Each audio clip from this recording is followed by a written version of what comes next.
Welcome back to Sissy Maya. Make sure to subscribe to our channel to never miss an update. Additionally, consider subscribing to my Patreon to get access to these features, and much more. My upstairs neighbor arrived home after 11 p.m. each night, promptly switching on her stereo and disrupting my sleep. Frustrated by her inconsiderate habit, I began contemplating ways to address the issue without direct confrontation. Her nightly noise disturbances were causing sleep deprivation, prompting me to search for a quieter place to rent and settle into. During a drive through a small town, I noticed an intriguing sign outside an old country store. It read "Spells Are Us," piquing my curiosity. I decided to stop and investigate further. Stepping inside, a bell rang softly as I closed the wooden door behind me. To my surprise, someone called out my name, Michael, from the back of the store. Puzzled by how he knew my name, I wandered through the store, marveling at the oddities lining the shelves and walls, things I never knew existed and things that seemed impossible. Then, I spotted a small, bearded man in a robe who reminded me of Merlin from Disney's Sword in the Stone. "Michael, I've been expecting you," he greeted me with a calm, soothing voice that instantly made me feel at ease. It was clear this was no ordinary store. Its charm and hospitality were far removed from the hustle of city life. He acknowledged my concerns about noise pollution with understanding. I asked him to clarify why I had stopped in, feeling bewildered and unsure of my purpose. He cautioned me that seeking revenge often backfired. I explained that my true desire was not revenge, but for my upstairs neighbor to learn consideration. As I spoke, I recognized him as the wizard from tales and stories. I doubted the reality, thinking I must be dreaming. I feared repercussions if I sought revenge. "Michael, your knowledge is extensive. Revenge rarely yields desired outcomes," he assured me. "This is not a figment of your imagination, it is real, and I am here for you now." Understanding my wish for peace and Mylan's awareness of her noise, he led me to a counter filled with potions and lotions. From it, he retrieved a small blue vial, warning of its adverse effects, turning me into a toddler. He then presented an old record player from the back of a cabinet. "Michael, this will solve your problem. It comes with a record that, when played while she's home, subtly influences her subconscious." Curious about its workings and concerned about its impact, I asked how she alone would hear it if I didn't like loud music. He assured me she would be the sole listener and handed me the record. I sought a change in behavior, not revenge. I insisted she not suffer physical or mental harm. His kind expression mirrored my compassion. "Michael, your empathy sets you apart. You care enough to seek change without harm." I inquired about the cost, anticipating a hefty sum, but was surprised when he quoted only $150.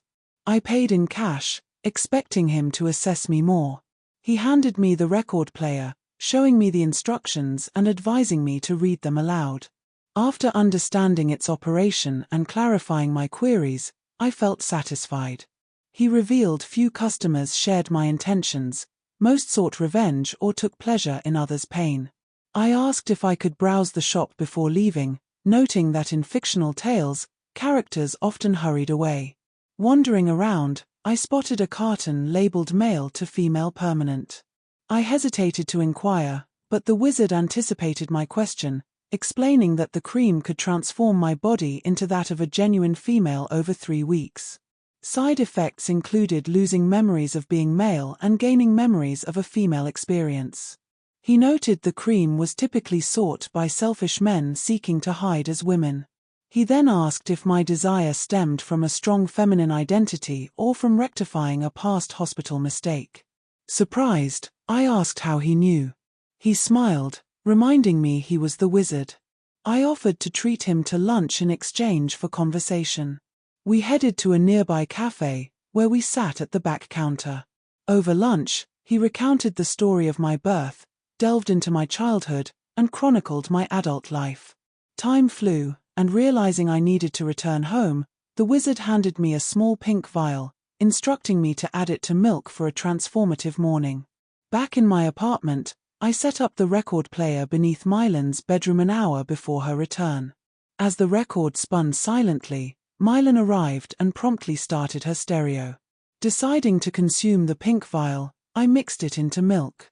Its taste resembled chocolate-covered liquid cherry, making me drowsy enough to fall asleep quickly. When I woke, my first instinct was to check the record player, only to find it gone. Then I noticed the change. I was shorter. Looking in the mirror confirmed it. I was now a woman, my body completely transformed. Though I retained memories of being male, my closet held no male clothes. Instead, lingerie filled my dresser drawers. Rushing to the bathroom, I realized my bodily functions had adjusted seamlessly. I was overjoyed.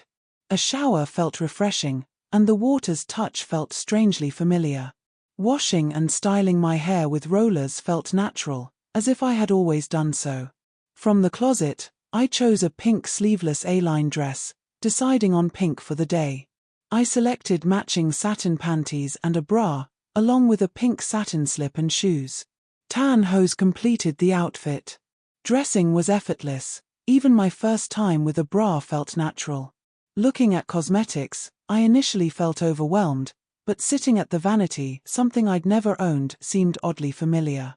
Clearly, things had changed overnight. Flipping through Elle magazine, I found it addressed to Jennifer Roxanne Michaels. Checking my bedroom, I discovered a purse with an ID bearing the same name as the magazine. Taking the purse, I headed to find the wizard. Approaching the door, I realized it led to an elevator. Inside the purse, I found a special key that summoned the elevator to my floor. Confused about my location, I rode to the first floor, greeted by a doorman and daytime security in uniform. Acting on instinct, I wandered out to the parking garage, where I located my keys and a light pink Mercedes-Benz. Starting the engine, I left the garage, bewildered by my unfamiliar surroundings. After 40 minutes navigating city traffic, I ventured into the countryside, eventually finding a quaint Victorian house with a "Spells Are Us" sign. Intrigued, I entered. "Jennifer, you look lovely today," greeted the wizard from the center of the store. His soft eyes and gentle smile disarmed any frustration. He explained that since I didn't seek revenge and instant attitude changes were impossible, he decided to relocate me and give me a new personality. He assured me I would awaken as my true self. I asked about Jennifer Roxanne Michaels. He recalled me mentioning it once during a conversation with myself, indicating it was time to discover my authentic identity. Inquiring about Mylan, he revealed she still lived in the apartment, unaware of our past. Regarding my financial situation, he mentioned my success as a syndicated cartoonist in 28 major newspapers across 36 countries. I expressed confusion, noting my memories were male, yet my day had flowed effortlessly as if I'd always lived it as a woman. He assured me that by week's end, my male memories would resemble those of a deceased brother, with my life events portrayed as those of a girl growing into a woman. Grateful for his understanding, I hugged him and impulsively kissed his cheek, causing him to blush. I teased him about not fitting the stereotype of a tough old wizard. The scenic drive back to Chicago was contemplative.